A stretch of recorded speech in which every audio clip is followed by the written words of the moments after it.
Hello and welcome. Let's do a super quick April TBR while I still have a little bit of daylight left. Also, hello to Tony, who wants to join us today. He's being very sucky. I can't believe it's already April. No clue how that happened. March felt both super fast and also incredibly long at the same time. I love April, all of the springtime vibes. So outside of all of my challenge reads and book clubs and all that kind of thing, I want to focus on some more springy mood reads if I can. But first, let's start with the carryovers that I've got. So currently I'm in the middle of Swamp Thing by Alan Moore. I'm currently on page 48 and having a good time so far. And then I'm also in the middle of Vicious by V.E. Schwab as well. This one I am on page 248. One of these two I'm probably gonna finish tonight. It's the last day of March right now and I'm planning on just reading for the rest of the night, so I might finish both of these ones, but just in case I don't, at least one of them is likely going to come into April with me. And then I'm also currently reading The Martian Contingency by Mary Robinette Kowal. I'm doing the audiobook for that one. I'm not sure how far in I am, but it's definitely not getting finished tonight. I don't think I'm even a quarter of the way through it yet, so that'll be going towards my April stats. And then books that I have out from the library right now over audiobook and ebook, I've got A Demon's Guide to Wooing a Witch by Sarah something. Sarah, I don't know, no idea. Sarah Holland? Maybe. I could be totally off. But the picture is here. This is a sequel to A Witch's Guide to Fake Dating a Demon, which I read, I think, in February, I'm pretty sure, and I really enjoyed that one, so I can't wait to get to this one and see how things progress. The couple in this book is the one that at the end of the first book, there were these two side characters where I was like, I really hope that they have a romance, and then book 2 is their romance, and I'm so hyped for it. I think this is going to be a really fun one. I love contemporary paranormal rom-coms. They're such a fun time, and the first book in this one was fantastic. So I have high hopes for book 2. I'll also shortly be getting my audiobook hold for Emily Wilde's Compendium of Lost Tales by Heather Fawcett. I'm so excited. I've loved this series so far. I don't think I've given either of the first 2 books 5 stars, but they've both gotten pretty close, and I can't wait to find out where the story goes. I'm pretty sure that this is the last book in the series too, as far as I'm aware at least, so it'll also be really nice to wrap up a series off of the never-ending list of series. And I've heard amazing things about this one so far as well, so very excited to get to this one. For some book clubs and challenges, Cozy Quill this month is going to be reading I Got Abducted by Aliens and Now I'm in a Rom-Com, I think is the title, by Kimberly Lemming. This is the author that wrote That Time I Got Drunk and Saved a Demon, whatever that series. The very long titles, they're all hilarious. I have read that series and I did enjoy them. They just weren't like my favorite thing around. I just realized there's a lamp that I don't have on. Does that make things better? Maybe a little bit better. I actually can't tell. Whatever, it's fine. I'm losing light really quickly, so I'm trying to fix it.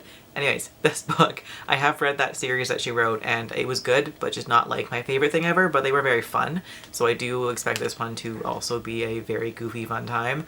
I've heard not the best in terms of reviews so far, but I think it'll still be at least a fun time. For the in-person book club that I'm part of, this month we're reading Extinction by Douglas Preston, I think is the author.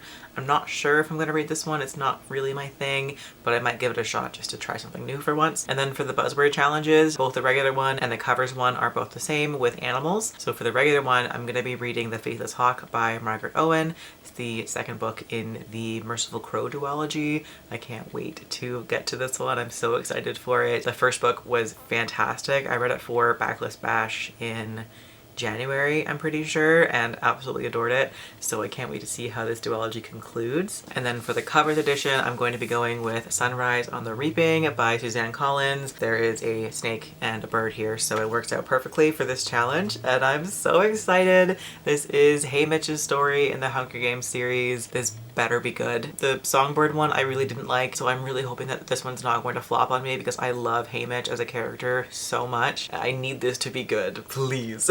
For Backlist Bash, the next 5 oldest books on my TBR is going to be Assassin's Apprentice by Robin Hobb, Empire of Sand by Tasha Suri, Skyward by Brandon Sanderson, The Archived by V.E. Schwab, as well as The Near Witch, also by V.E. Schwab. So all of these ones are going to be part of this episode of Backlist Bash this month. Hopefully, who knows, this is kind of a hefty month with both Assassin's Apprentice and the Tasha Suri one. Those are both pretty dense books. So I'm not sure how many books I'll be able to get through in this round, but I'm hoping for 5. So these ones are the plan at least, but we'll see what actually ends up happening. And then for some mood reading real quick, I really want to get to Vengeful, also by V.E. Schwab. It's going to be a very V.E. Schwab heavy month for me, hopefully. I'm currently reading Vicious and absolutely adoring it, so I really want to pick up the sequel immediately if I can. I want to read the last 2 books in the Innkeeper Chronicles series by Ilona Andrews, which are called Sweep With Me and Sweep of the Heart. I think Sweep With Me is the 0.5 book, so it's pretty short. It's just, I think it's like 150 pages or so that'll be a pretty quick read. And then the other one is a full-length novel, so that'll be a little bit longer, but those ones I fly through. I listen to the graphic audios on Everend for those ones, and they're fantastic and really fun to get through, and I love this series, and I've just been flying through them, so I can't wait to wrap that one up. If I can get a hold of a copy, I would love to get to Faithbreaker by Hannah Kaner. It's the 3rd and I'm pretty sure final book in the Godkiller series, which is hands down one of the best fantasy series that I've read in a very, very long time. It's so well written and well paced. The characters are interesting, the plot is good, the world, the politics, everything, and I'm really hoping for a fantastic conclusion. Honor Lost by Rachel Kane and Anna Gire is the 3rd and final book in the Honor Among Thieves series, which I started for Backlist Bash in February, I'm pretty sure. It's been a great series so far, and again, I'm just looking for a fantastic conclusion there and trying to knock off more series on the never-ending series list. I would love to get to Under the Whispering Door by TJ Klune. I don't know if this book is actually set in spring, but the cover makes me think of spring. It might actually be a fall book. I'm not really sure, but it feels very springtime to me, so I do want to get to this one. I'm just in the mood to cry, so that'll do it. Same with The Dead Romantics by Ashley Poston. I started reading this book a while ago and then realized that it takes place in spring. It feels like a very springtime book, so I've been saving it for spring, and last year I forgot about it, so I've again been saving it until this year. So I'm finally going to pick it up and stop putting it off. I want to read it so bad. I love this author. She's definitely one of my favorites, and most likely, knowing her, I'll probably cry reading it, which is just what I'm in the mood for right now. But also like to get to Half a Soul by, is it Olivia Atwater? Is that the author? I'm pretty sure this one is a Regency era fairy fantasy romance. It sounds adorable, very cozy from what I've heard. I've heard nothing but fantastic reviews from this one, so I think I'm going to love it.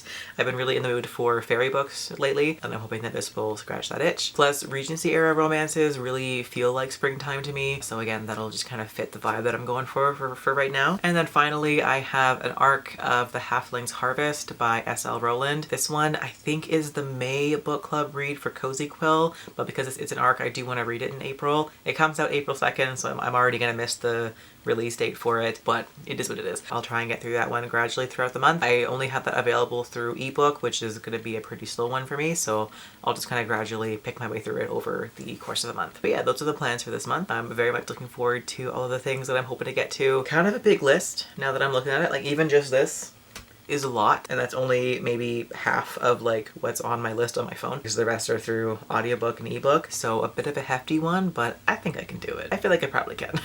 But let me know what you're planning on reading in the month of April, or if you've read any of these books, let me know as well. I would love to hear your thoughts on them. But in the meantime, thank you so much for watching, and I will catch you guys next time. Bye. Thanks, Tony.